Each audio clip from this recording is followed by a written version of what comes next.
안녕하세요. 오늘도 사금의 시간 함께 해주셔서 감사합니다. 오늘은 시편 26편입니다. 내용을 함께 살펴보도록 하죠. 26편에서 가장 중요한 표현은 나의 완전함에 행한다 라는 표현입니다. 1절과 11절에 이 표현이 반복해서 나오면서 시 전체를 감싸고 있거든요. 1절을 볼까요? 내가 나의 완전함에 행하였사오니 라고 얘기하고 있고요. 11절에 나는 나의 완전함에 행하오리니 라고 표현하고 있어요. 그래서 이 표현이 반복적으로 나오면서 시 전체를 감싸고 있습니다. 이것이 핵심 표현이에요. 그럼 나의 완전함에 행한다 라는 것은 어떤 의미일까요? 여러분, 우리는 모두 다 우리 내면에 완전한 내 모습을 가지고 있죠. 하나님께 우리를 아름답게 창조하셨어요. 우리 가운데 하나님께 창조하신 나의 본 모습, 나의 영혼이 있다는 거예요. 근데 뭐가 문제라고 말씀드렸어요? 이 위에 먼지가 쌓이는 것이 문제라고 말씀을 드렸죠. 나 아닌 내 모습이 내 모습인 양 착각하게 하는 나를 속이는, 그래서 나는 이런 사람인데 아니야 난 이런 사람이야 하고 이것을 쫓아 살게 하는 것이 우리의 문제라고 말씀을 드렸어요. 그래서 이 먼지를 닦아내야 된다라고 말씀을 드렸죠. 죄에서 자유해져야 된다라고 말씀을 드렸어요. 이것을 통하여서 내가 영혼의 구원을 받아야죠. 진짜 내 모습을 회복하고 진정한 나로서 살아가야 한단 말이에요. 그렇죠? 이것이 우리한테 가장 중요한 부분이죠. 영혼 구원, 복음의 핵심 메시지죠. 그렇죠? 이 일이 일어나야 합니다. 그런데 이 시인은 지금 뭐라고 고백해요? 내가 나의 완전함에 행합니다 라고 표현해요. 내가 내 영혼을 회복해서 영혼의 구원을 받아서 진정한 내 모습으로 내가 살아왔습니다. 살고 있습니다. 라고 고백하고 있는 거예요. 너무 멋있는 수준이죠. 그렇죠? 하지만 우리가 도달하지 못하는 수준은 아니죠. 엄청나게 도덕적 탁월성, 하나의 흠결도 없는 행동의 완벽함 이런 걸 얘기한 게 아니에요. 영혼을 구원받고 영혼을 회복해서 진정한 내 진심, 내 진정한 마음을 가지고 살아가고 있는 것을 의미하는 거예요. 우리가 때로 도달하고 또 도달하고자 해야 되는 그 부분을 이야기하고 있는 것이죠. 그렇죠? 나의 완전함에 행한다 라는 것들을 우리가 얘기해주고 있습니다.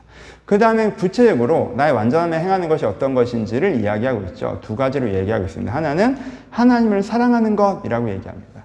시인이 갖고 있는 나의 완전함은 뭐예요? 내가 진짜 내 모습을 회복했더니 나는 하나님을 사랑해 라고 이야기하는 것입니다. 뭐라고 나와 있습니까? 8절에 이 구절이 너무 좋죠. 중요한 구절이죠. 여호와여 내가 주께서 계신즉과 주의 영광에 머무는 것을 사랑하오니 라고 얘기하죠.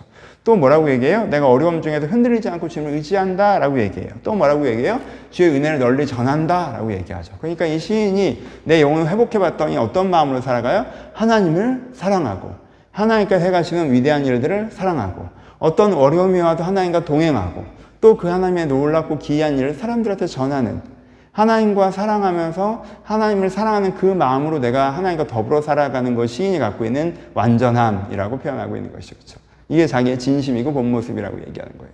또 하나는 무엇을 얘기해요? 자기의 양심에 따라 행동하는 것을 이야기합니다. 앞에 부분에 뭐고요? 내 뜻과 내 양심을 단련한 것에 대한 얘기하고요. 그 다음에 진리 중에 행함에 대해서 얘기하고요. 세 번째 허망함과 간사한 것을 멀리함에 대해서 얘기합니다. 그럼 허망한 건 뭐예요? 별로 중요하지도 않은 걸 되게 중요하게 생각하면서 사는 걸 허망한 삶이라고 얘기하죠. 별것도 아닌 것 같고 막 의미 부여하고 나중엔 아무것도 아닌 걸 알게 되니까 허망하다고 해요. 간사하는 건 그때그때 바뀌는 거죠. 자기 이익에 따라서 여기 사람한테 잘했다가 그 다음에 저 사람한테 잘했다가 자기 취향에 따라서 이게 좋을 때만 이거 따라가다가 저게 좋을 땐 저거 따라가다가 이런 사람이 뭐야? 간사한 사람이라고 하죠. 왔다 갔다 하는 사람이죠. 그러니까는 중심이 없는 사람은 별로 중요하지 않는 것에 매몰되어 살아가고 그때그때 이리저리 왔다 갔다 하면서 살아가지만 하나님이 가르쳐주신 자기의 양심, 내가 뭘 중요하게 생각하고 뭘 추구하는구나 라고 자기 중심, 자기가 추구하는 핵심 가치를 깨달은 사람은 그거에 따라 살아간다고 지금 얘기하는 거죠. 내 마음의 양심이 단련받아서 내가 의로운 진리 중에 행한다 라고 표현하고 있습니다. 그러니까 뭐라고 얘기하는 거예요? 나의 완전함에 행한다 라고 얘기하는 것은, 내 영혼이 회복된다고 얘기하는 것은 내 안에 사랑이 풍성해지고 진리가 일상이 되는 것을 이야기하는 거죠. 하나님의 사랑을 말미암아 내 안에 사랑이 풍성해지고 내가 세상의 상황과 이익에 상관없이 진리를 추구하는 사람이 되는 것을 나의 완전함에 행하는 것이라고 이야기할 수 있습니다. 여기까지 이제는 시인이 내가 어떠하다라고 얘기하는 것인데요. 여러분 시 전체를 읽어보면 여기에 액센트가 있지는 않죠. 액센트는 어디가 있어요? 하나님, 그러니까 내가 불의한 자들과 다른 결론에 다다르게 하소서라는 강구에 액센트가 있죠. 그러니까 지금 시인의 상황이 어떤 거예요?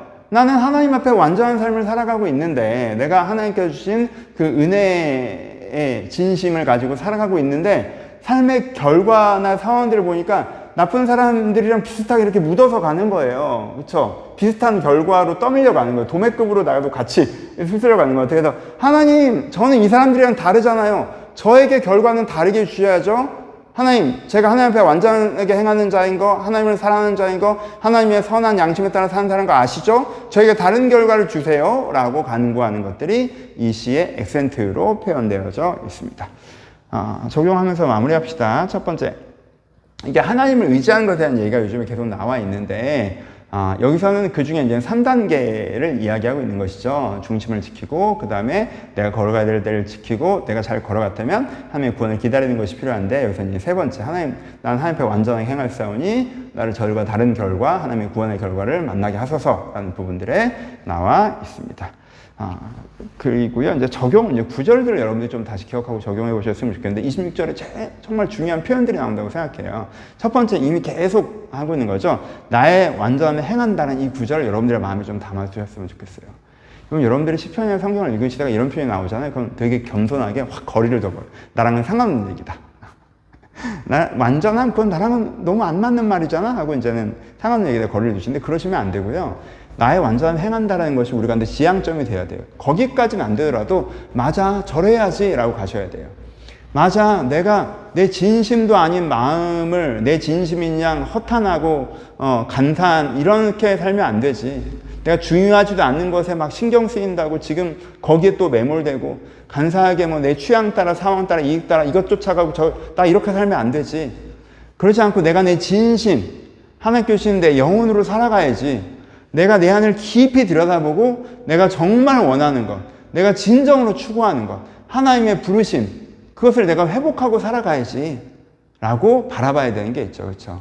그래서 이 구절, 나는 나의 완전을 행해야 된다는 구절을 여러분 마음에 새기셔서 이것이 영혼 구원을 받아 진정한 너 자신으로서 살아가야 된다는 말씀으로 여러분한테 적용되실 수 있으셨으면 좋겠어요.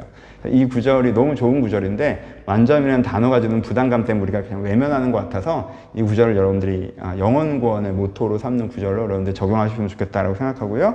두 번째, 이 구절이 제일 중요하죠, 여러분. 8절, 여호와여 내가 주께 계신 집과 주의 영광에 머무는 것을 사랑하오니.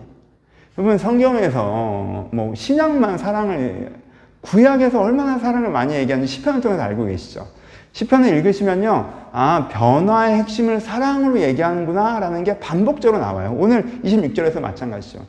그럼 완전 행한다는 게 뭐냐라고 했을 때 가장 핵심은 뭐예요? 내가 이제는 하나님을 사랑하게 되는 것이죠. 그 진심을 갖게 되는 거예요. 그래서 내가 하나님을 사랑하는 게 내 진정한 변화의 핵심을 여러분들 꼭 기억하셨으면 좋겠어요. 여러분 지금 뭘 사랑하십니까? 이렇게 되면 길어지지만 내가 뭐 내 행복을 사랑해서 행복해지고 싶고 막 행복에 연관되고 있으면 너무 좋고 하나님은 좀 수단화되고 막 내가 뭐 누군가 어떤 사람을 사랑해서 그 사람이 제일 좋고 그 사람과 함께 있으면 제일 좋고 어떤 성공을 사랑해서 일을 사랑해서 그 일에 내가 제일 관심하고 그 일이 잘 되는 게 내 인생의 목표. 그게 아니라 여러분 그것도 너무 소중한 하나님의 선물이고 나에게 소중한 것들이지만 하나님을 생각할 때 내가 주께서 계신 집과 주의 영광이 머무는 곳, 하나님과 함께하는 그 임재의 시간, 주의 영광이 머무는 것, 하나님의 뜻대로 세상이 바뀌어져 나가는 것, 그 영혼권의 은혜와 사명의 은혜를 내가 제일 사랑하고 기뻐하는, 이렇게 됐을 때가 진짜 내 본 모습으로 회복한 거예요. 여러분들 이 핵심을, 영혼권 핵심을 이 시편 26편을 통해서 다시 한번 이 구절을 통해서 묵상해 보셨으면 좋겠고요. 세 번째 여러분들이 또 기억해 주셨으면 좋겠는 표현은 2절입니다. 내 양심을, 내 뜻과 양심을 단련하소서 라는 구절이죠. 단련이라는 표현이 나와요. 그러니까 내 뜻, 내 양심도 이 근육처럼 단련을 해야 된다. 이 힘없는 팔이 아니라 무거운 것도 팍팍 들 수 있는 팔이 돼야 되잖아요. 그런 것처럼 내 뜻과 양심이 단련이 돼 있어야 된다는 거예요. 그래서 내 뜻과 내 양심으로 하나님이 주신 내 바른 기준을 보면 이게 맞아. 그런데 내 이익을 생각하면 저게 맞아. 그리고 내가 원하는 거, 내 욕망을 생각하면 저게 맞아. 근데 그때 몰라. 하나님 뜻은 이게 많지만 내 욕망대로 할래. 하나님 뜻은 이게 많지만 내 상황대로 할래가 아니라 상황이 어찌됐건 욕망이 어찌됐건 하나님의 뜻대로 내 양심의 기준에 따라 이렇게 할 수 있는 힘이 생겨야 돼요. 그러면 어떻게 돼요? 주님의 인자하신 가운데 단련받아야 된다라고 표현합니다. 그렇죠? 하나님 앞에서 내 양심을 더 튼튼하게, 그렇구나. 진짜 이게 맞구나.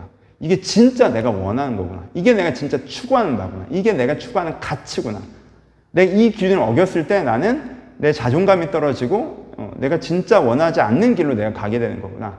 라는 것들을 알 수 있는 것이, 아시고 내 내 뜻과 양심을 단련하는 것이 필요하다는 것도 이 구절을 통해서 묵상해 보셨으면 좋겠습니다. 여러분, 요즘 이야기하는 시들이 환란 앞에서 어떻게 대처할지에 대한 이야기들이 많이 나와 있잖아요. 근데 이 요즘 하고 있는 맞물이로 얘기하면 요즘 하고 있는 시들이 갖고 있는 동일한 핵심 메시지가 뭐냐면 이게 신앙이 없는 사람에게 환란은 환경의 문제라고 자꾸 생각하는데 신앙이 있는 사람에게 환란은 내가 어떤 사람인가가 가장 중요하구나가 요즘에 시편들이 우리한테 해주는 메시지라고 생각해요. 그렇잖아요. 환란이 오면 우리가 하나님이 없으면 상황이 저러네. 그럼 내가 내 능력으로 뭐 상황을 바꿀 수 없으면 뭐 어떻게 내가 떠내려갈 수밖에 없잖아요. 근데 환란이 오고 내 능력으로 바꿀 수 없어도 내가 하나님 앞에서 어떠한 삶인가에 따라서 결과가 달라진다는 게 시편의 내용이잖아요. 그래서 환란이 왔을 때야말로 그럼 나는 지금 어떤 사람인가가 더 중요하다라고 반복적으로 얘기하고 있어요. 그러니 환란이 와서 내 손을 떠났다라고 얘기하면 우리가 되게 무기력해지고 더 함부로 행동하고 막 그럴 때가 많잖아요. 근데 여러분 그게 일을 더 많이 망쳐요. 그러지 마시고 어려울 때일수록 정신을 똑바로 차리고 그럼 내가 여기서 어떤 사람으로 서 있어야 하는가를 기억하시고 그 하루하루를 잘 쌓아갔으면 좋겠다라는 부분도 적용해 보셨으면 좋겠습니다. 감사합니다.